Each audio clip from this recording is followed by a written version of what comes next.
bagian depan bus. Hal ini diperkuat posisi penumpang yang banyak terbakar menggerombol di bagian belakang bus. Hasil pemeriksaan sementara pintu belakang dalam keadaan terkunci, sedangkan pintu depan kiri tidak bisa dibuka karena tergenjat kepala truk kontainer.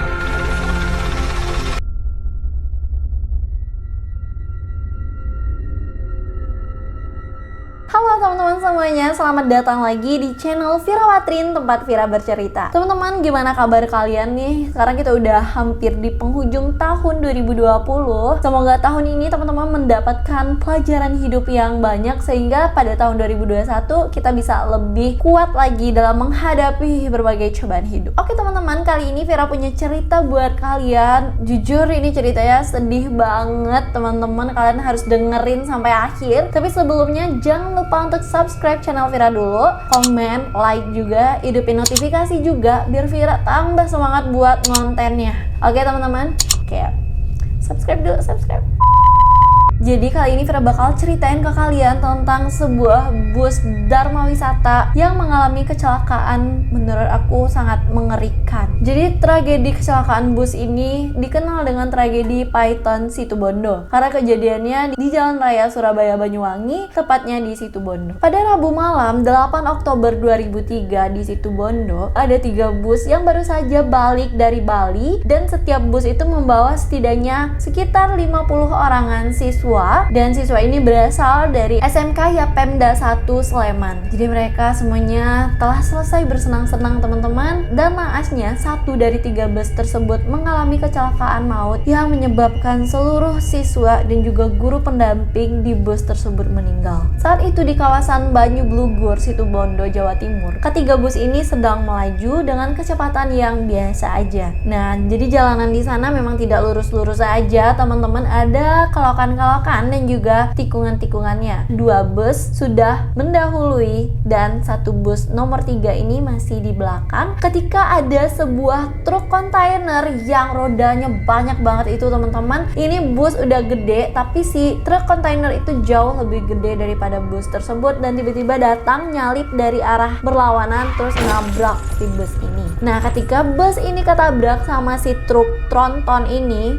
gitu, terus dia kayak agak mundur dikit kan busnya. Tahunya teman-teman dari belakang ada lagi truk kontainer yang nunggu dari belakang. Jadi si bus ini udah kejepit depan belakang sama si truk-truk gede ini. Jadi si truk tronton ini membuat depan bus itu kacanya jadi pecah dan bus itu jadi penyok di depan. Terus di truk kontainer belakang itu, belakangnya bus itu juga jadi hancur gitu loh. Jadi kayak bus itu udah enggak banget. Nah, anak-anak ini yang di dalam tuh langsung panik beserta gurunya juga. Terus mereka ngelihat ada percikan api yang berasal dari depan bus. Nah, awalnya apinya dari kecil jadi agak lumayan gede. Terus kayak anak-anak ini tuh lari semua ke bagian belakang. Jadi semua orang tuh numpuk karena takut kebakar. Alhasil mereka coba ngedobrak pintu belakang bus. Kalau kalian pernah naik bus itu di belakangnya biasanya ada pintu juga, ada pintu darurat dan juga ada pintu buat keluar masuk. Nah, karena si bus ini ketabrak depan belakang, bagian belakangnya itu juga jadi peot-peot gitu. Terus tempat pintunya itu juga rusak gitu, jadi nggak bisa pintunya itu dibuka, jadi kekunci gitu. Dan si anak-anak ini tuh panik banget, udah nyoba dobrak-dobrak segala macam tapi tuh nggak kebuka. Alhasil mereka semua tuh numpuk di belakang menunggu nyawa mereka diambil dengan mereka itu kebakar. Kalian bayangin 54 anak numpuk di belakang berteriak-teriak semoga mereka selamat dari kobaran api, tapi naasnya mereka nggak selamat dan api berhasil melahap mereka dan nyawa mereka tidak terselamatkan. Jujur ini sedih banget sih kalau dibayangin, kayak kalian habis seneng-seneng sama teman-teman, habis Dharma Wisata sama guru-guru sampai ke Bali, tapi balik dari Bali salah satu bus dari 3 bus itu mengalami kecelakaan, habis itu kebakar, udah gitu nggak ada satu orang pun yang selamat dari bus tersebut. Aku juga kalau misalnya jadi teman angkatan mereka yang ikutan pergi tapi aku yang selamat gitu di bus-bus lain tuh kayak gila ya, nggak kebayang gitu. Tadi masih ketawa bareng, taunya sekarang udah meninggal dan secara tragis. bus. Nah, daerah itu tuh bukan daerah yang banyak penduduk gitu, teman-teman. Jadi agak lama gitu proses evakuasi dan segala macemnya. Tapi bus ini berhasil dipadamkan oleh petugas pemadam kebakaran beberapa jam setelah kejadian tersebut. Terus teman-teman yang berhasil selamat dari bus itu, sialnya itu adalah sopir sama keneknya aja gitu. Keneknya itu lompat dari bus, si sopirnya juga. Nah, herannya sih nggak tahu kenapa anak-anak ini nggak ada yang selamat satupun. Nah, terus si supir-supir truk yang dua depan belakang ini sampai saat ini nggak ketemu. Padahal ini kejadian udah 16 tahun yang lalu, tahun 2003. Sampai sekarang nggak ketemu. Gimana ya perasaan dua supir itu setelah nabrak bus dan bus itu kebakar, semua yang ada di sana meninggal. Terus kabar hari ini mereka apakah baik-baik saja setelah ya secara tidak langsung mereka juga bersalah dong ya karena udah nabrak bus tersebut depan belakang gitu. Terus teman-teman, setelah kejadian tersebut akhirnya pada dievakuasi oleh tim medis, dan kalian harus tahu itu kayak manusia panggang gitu, banyak banget, mereka semuanya bertumpuk di belakang. Terus ketika dievakuasi, si korban-korbannya ini tuh dijejerin gitu, per korban itu misalnya satu dengan lainnya itu selalu dijarakin dengan batu es yang gede biar mereka itu tidak cepat membusuk sehingga mereka masih bisa dievakuasi dan masih bisa dimakamkan secara layak. Karena kalau misalnya korban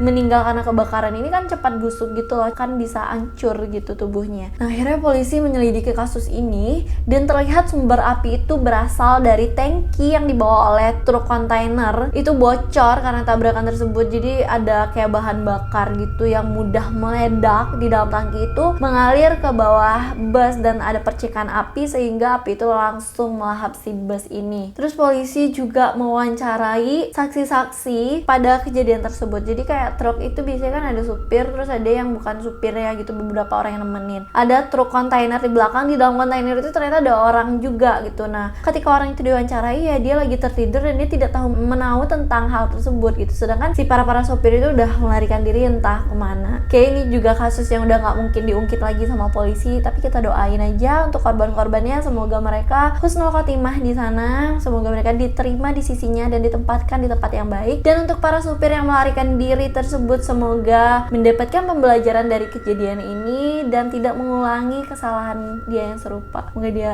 pada taubat dan minta maaf deh sama Tuhannya. Nah, kejadian ini benar-benar merupakan satu kejadian yang sangat menyedihkan bagi SMK 1 ya Pemda Sleman. Jadi buat kalian yang berkendara ataupun yang berpergian dengan bus kayak gitu, jangan lupa baca doa, jangan lupa dibilangin hati-hati kepada pas supirnya, karena kita nggak tahu apa yang bakal terjadi dari kelalaian supir di kendaraan yang kita tumpangi. Nah, sekian cerita dari Vira teman-teman malam ini. Sedih banget aku membayanginnya, sampai apa ya, sedih gitu ngebayangin 54 orang anak meninggal terbakar, sedih banget. Dan buat kalian gimana menurut kalian cerita ini, pelajaran apa yang bisa kalian tangkap? Silahkan komen di bawah. Kalau misalnya ada cerita-cerita yang mau kalian Vira ceritakan untuk kalian, komen juga di bawah. Oke teman-teman, terima kasih udah nyaksiin video Vira, terima kasih udah datang, terima kasih udah klik. Sampai jumpa on the next video, see you, bye.